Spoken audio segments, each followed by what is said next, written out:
Welcome to part 3 of Deathtrap Dungeon, a fighting fantasy live read as read by me, iClorox. If you find yourself at part 3 without having heard parts 1 or part 2, you can find the links below. And in this episode, we rescue some valuable treasure from a pit of protein, we narrowly avoid getting flattened, and of course, as always, we rob the dead of their riddles. So sit back, relax, and enjoy our continued adventures in Deathtrap Dungeon. Not much farther down the tunnel, you come to a closed door to your left. Putting your ear to the door, you listen intently but hear nothing. If you wish to open the door, turn to 102. If you wish to keep walking north, turn to 344. Okay, so we've got a door, which is 102, or we can keep going north to 344. I don't know, what do you think we should do? So Sassy saying north, just keep going. Don't even worry about it.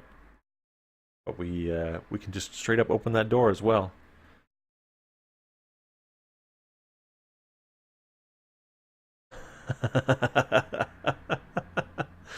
Just avoid the death and the traps, and we'll be fine. So, all right, cool. I'm all good for going north. If we had avoided this dungeon entirely, then it probably would have been good as well. So let's go 344. Let's keep going up. We don't need no stinking doors. Fell into a pit last time. Sweet, crazy illustration. The tunnel twists and turns but keeps steadily north.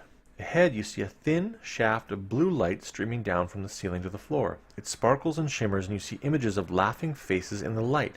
If you wish to walk through the light, which is creepy, 229. If you'd rather walk around the light, turn to 107. Alright, here's the illustration. I'll show this. You and me both, Hefus, it's like, why? I mean, I've got 3 gold pieces. That's, close enough to 10,000 that I shouldn't be risking my my life. And we're just doing this for the sake of doing it, right? So, but these are laughing faces, right? So, what? I mean, I don't know. Maybe they're laughing. Are they laughing with me or at me? It's a cool illustration either way. All right, so this is the 3 through 44 is the face lights. And we can walk around or go through it. All right, here I'll show you the map as well that we've been going for. So there's one, and we've been we went up around the right-hand side, and now we're in the face lights, 344. Super fancy map.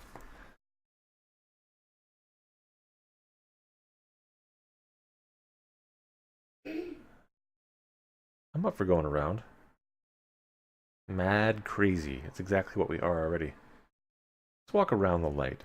We want to live. We've been having second thoughts about the death and the traps and the dungeoning anyways. Let's go 107. You come to an arched doorway set in the right-hand wall of the tunnel. The heavy stone doors close, but there's an iron latch and a round handle. Alright, so this is a door, an iron door. If you wish to try the door, turn to 168. If you wish to continue along the tunnel, turn to 267. Now, it definitely doesn't look like a pleasant light stream. It looks like a bunch of, convict comedians being awful. Alright, so ignore this spoiler illustration over here. I feel that if we get, we want some treasure, and, one of these doors may lead to something awesome for us too, but what do we think? A little bit of exploration here, or should we just stick with what we're doing? You know what? We're an adventurer. Let's try 168. Lifting the latch and pushing the heavy stone door open, you find yourself in a large cavern. The light is dim and murky, but your eyes begin to adjust, and you see the walls are covered with green algae and running with moisture. The floor is strewn with straw. The atmosphere is warm and damp and fetid, and a soft humming sound fills the air. You step gingerly through the straw towards the corner of the cavern, where there appears to be a shallow pit. Peering warily into the pit, you are disgusted to see a mass of pale, writhing worms. Some as much as half a meter long. Utterly nauseated, you're about to turn away when you notice that their undulating bodies are swarming around a dagger, its point held fast in a crack in the pit floor. The hilt is cased in black leather studded with opals, and the blade is fashioned from strange reddish-black burnished metal you've never seen before. You long to touch the dagger, and this would mean plunging your hand in among the writhing worms. Do you reach for the dagger, or back away in disgust and leave the cavern? Here, I'll show the illustration as we make a decision. I mean, I'm all for just... The worms don't seem that nasty, right? Just like the protein at that point. I think we should go for it. That dagger looks too badass to not take. Love the illustration on here. Super good. Let's do it. Let's reach for that dagger.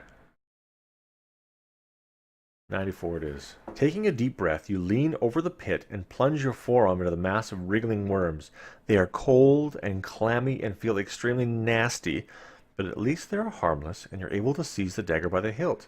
You give it a hard tug, and it comes away from the crack in which the tip was embedded. Admiring its beauty, and wondering whether it might have once belonged to some luckless contestant, you put the opal-studded dagger firmly in your belt and leave the cavern. Woohoo! Nice. All right, I'm going to put opal-studded dagger into our inventory real quick. Give me 1 second, and then we're going to move to 174. Ooh, that's interesting. Hold on a sec. Turn to 174. Interesting. So that's not the path. We're not going back onto the path right away. It's some other thing that we have. So opal-studded dagger. Turn to 174. What's going to happen now? As you make your way back to the doorway, the buzzing sound increases in intensity, and you look around desperately to discover where it's coming from. Glancing up in the nick of time, you see the huge and grotesque black shape of a giant fly emerging from a recess high up in the cavern wall. As it gets closer, you realize that it is at least 1.5 meters long. Ooh, gross. Its opaque wings vibrate, making the sickening buzzing noise you can hear, and its 6 black, hairy legs are poised to grasp your body. Below its multifaceted eyes is a long, shiny black proboscis, which darts in and out venomously. You have stolen the giant fly's treasure from her brood of maggots, and you must take the consequences. Test your luck. If you're lucky, turn to 39. If you're unlucky, turn to 350. All right, so luck test comes in. I'm going to just roll for this one. We've got to get 10 or lower on 2 dice. Easy peasy lemon squeezy. That's a 3, which means we are lucky. But unfortunately, as part of being lucky, we have to reduce our overall luck score by 1. Meaning, wah, wah, wah, sad tuba, we're going to go down to 9. But we are lucky. So here we go. 39. You manage to evade the outstretched legs of the diving giant fly. Stepping back, you draw your sword and prepare to fight the hideous insect as it turns to attack you again. Giant fly, skill 7, stamina 8. If you win, you may escape by running back to the tunnel to head north. So if we escape, we take 2 stamina points of damage, but we get away. Let's say that that's an option at any point. We have to hit this thing 4 times to be successful. And we have 2 sky higher skill. I trust you guys. Should we battle it? Let's do it. Okay. Time to fight. So that means that I'm going to roll for the giant fly, and everybody else do what Sassy Mofras is doing and do exclamation point roll. And that's going to be our attack skill as we move forward. So we're going to add those results to our skill. In this case, we're going to have a 17, which means I have to roll less than 10 on that, which I did not. I beat, so the fly is slowly sucking our life away. We lose 2 stamina. All right, anybody else on the channel can also do an exclamation point roll if they want. And away we go. Ooh, exactly the opposite on that one. All right, so that's 1 hit on the fly. So we've lost 2 stamina. They're down by 2 as well. That fly got a 6. That's a 13. And we have a 15. That's 2 hits on the giant fly. We roll an 11. It rolls a 9. That's 3 hits on the giant fly. We've only lost 2 stamina at this point. Unfortunately, we roll a 3 for 12. And it also rolls a 3, which is also super fortunate for us, letting us defeat the giant fly and only taking 2 stamina points of damage. Still, we're down to 10 from our original stamina of 17, which is kind of worrisome. We'll move those dice out of the way there. Our magic crystal ball. So, hopefully there's some other benefit of defeating this fly. Let's turn to 111. You wipe the vile yellow slime from the blade of your sword and walk quickly toward the door, back into the tunnel and head north. Pardon me. Other than the benefit of knowing that we defeated a giant fly and it is super gross, yeah, away we go. Sassy, I don't think we should have that potion just yet. I think we should wait just a little bit longer, maybe down to 6 stamina, and then we can go crazy. Let's go to 267. The tunnel ends in a short junction. Looking left and right, you see a narrow passage disappearing into the dim distance. If you wish to head west, turn to 352. If you wish to go east, 68. Here's our map so far. We started here, moved up. This is where we found the dead barbarian. Rejoined, I think, the main path. We just found an opal-handed dagger over here in this room. It slayed a giant fly, moved up to this intersection here. Now we're going west or east. This is the main choice that we're doing. Alright, let's move east. 68. You walk down the passage and soon find yourself standing on the edge of a deep, dark pit. The passage continues east on the other side of the pit. You think you could probably jump over the pit, but you're not sure. There's a rope hanging down from the ceiling over the center of the pit. Will you throw your shield over the pit and jump after it? What? Jump over the pit carrying all your possessions. Oh, jump. I see. Jump after you throw it. Or reach for the rope with your sword and enable you to swing across the pit. Interesting. I'm tempted to throw the shield first. It's interesting distinction that they make, though, between, you know, jumping the pit with or without your shield.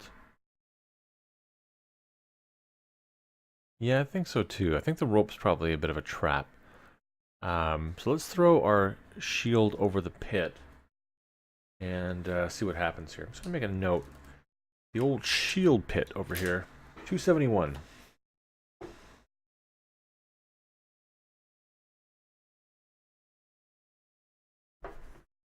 Just as you're about to release the shield and throw it over the pit, it slips from your fingers and rolls away. Seriously?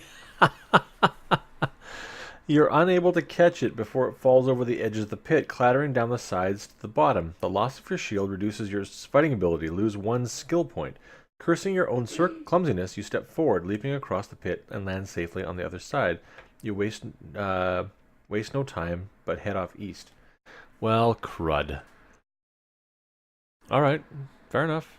So that's what happens. We try to be smart about it. Alright, no more shield. Oh, poor shield. I think I spelled it wrong anyways. Shield. Poorly spelled shield is gone. And we also lose 1 skill for not having a shield, which is probably the stinkiest part of that whole deal. We lost 1 skill and we're headed east to 237. The tunnel makes a sudden left turn and continues north as far as you can see. You soon arrive at a closed wooden door on the left-hand wall. If you wish to open the door, turn to 12. Alright, 12. Or, keep going north, turn to 100. North it is, 100. We can always come back to that door. I'll make a note that it's a door on the map. Only a few meters further down the passage, you see another closed door on the left-hand wall. The letter X is scratched into its center panel. Putting your ear to the door, you listen intently but can hear nothing. If you wish to open the door, turn to 87. Man. Alright, so that's an 87 X door. Or keep walking north, 217. Alright, here we go. 217. I think Sassy would probably agree on that one. The passage slowly starts to climb, leading you relentlessly northwards. Do not come across a single junction. There are no doorways or even an alcove to investigate. And you become less guarded as you plod on. After a while, you become so nonchalant that you fail to notice the thin tripwire stretching low across the passage. It's only when your foot catches it and you hear a distant rumble that you realize your mistake. The rumbling sound swells to an almost deafening level, and suddenly out of the gloom, in the tunnel ahead, you see a massive Indiana Jones-style boulder rolling towards you, gathering speed with every second. Dropping your shield if you have one. Nope, we didn't. You turn and flee the oncoming boulder. Wow, they really, do not want us to have that. Hey, what's up, RLXP? Now we gotta turn around and run away. So 36 is boulder time. I don't know what direction that's gonna take us. I'll just make a note. Boulder. And away we go, 36. You run faster than you've ever run in your life before, but still the boulder is catching up on you. Roll 2 dice. If the total is the same or less than both your skill and stamina scores, 340. If the total is greater than your skill or stamina scores, go to 7. Alright, so you see what Sassy Mafras is doing there, that roll? Same or less than both your skill and stamina scores. Let's see. Is that combined? It must be. Skill and stamina together is 18. And it is less than in either case, so we're going to go to 340. That's an interesting decision point there. Not like it's just a die roll one, but here we go, 340. Hey, thanks for everybody coming into the channel here. We're reading Deathtrap Dungeon. Your fear gives you a new surge of energy, and somehow your tired legs manage to keep you in front of the boulder. Ahead to your right, you see the welcome sight of a doorway. You lunge at the door, and mercifully it flies open. The boulder thunders past, and you're left lying exhausted on the floor in a large room. Turn to 381. Alright, so 381. You look around the room and see nothing of interest apart from the alcove, an alcove in the west wall and a stone chair in the middle of the room. Nothing of interest, seriously. Sitting in the chair is a skeleton of an armed warrior, possibly a contestant from years gone by. The skeletal fingers of its right hand are gripped around a piece of parchment. If you wish to take the parchment from the skeleton, turn to 331. If you'd rather walk over to the alcove, 128. Alright, here's the skeleton there, peeps. That's a pretty rad illustration.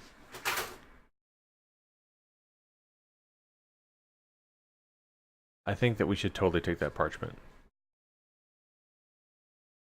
Totally take it. Yeah, you got it, man. Alright, let's take this parchment. 331. Of course, now we have to fight a skeleton warrior. Touching the parchment has precisely the effect you had feared. We all feared. What could possibly go wrong? The skeleton lurches forward and, rising from its chair in a series of jerky movements, raises its sword to strike you. Lunging sideways, you draw your sword to defend yourself. If you win, turn to 71. Okay, so we need some rolls from people in the channel. Exclamation point roll. We have defeated the skeleton warrior. It has crumbled to a pile of bones beneath us, and hopefully now we can see what's on that awesome looking scroll. 71.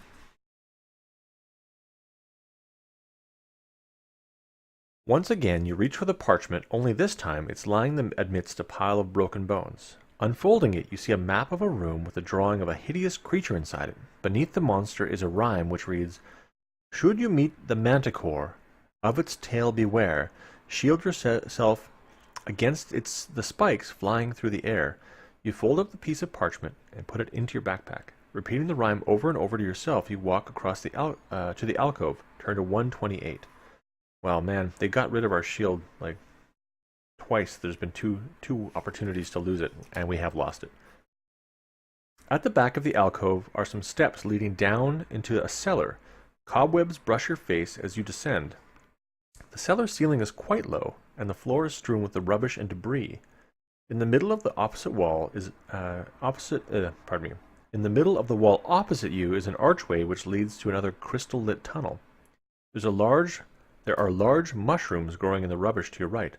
If you wish to step through the archway, turn to 35. If you wish to stop and eat some sweet, sweet mushrooms, turn to 233. All right. We have 10 stamina. We do have a stamina potion, which will restore it up to our original roll of 17. But it's a tough fight.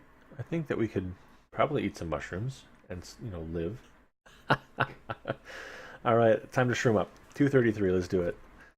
I'm with the stream. 233. Thanks for watching. If you enjoyed this episode, please consider a like and subscribe. And certainly stay tuned to find out what happens when we eat this nasty batch of cellar mushrooms. We'll see you then.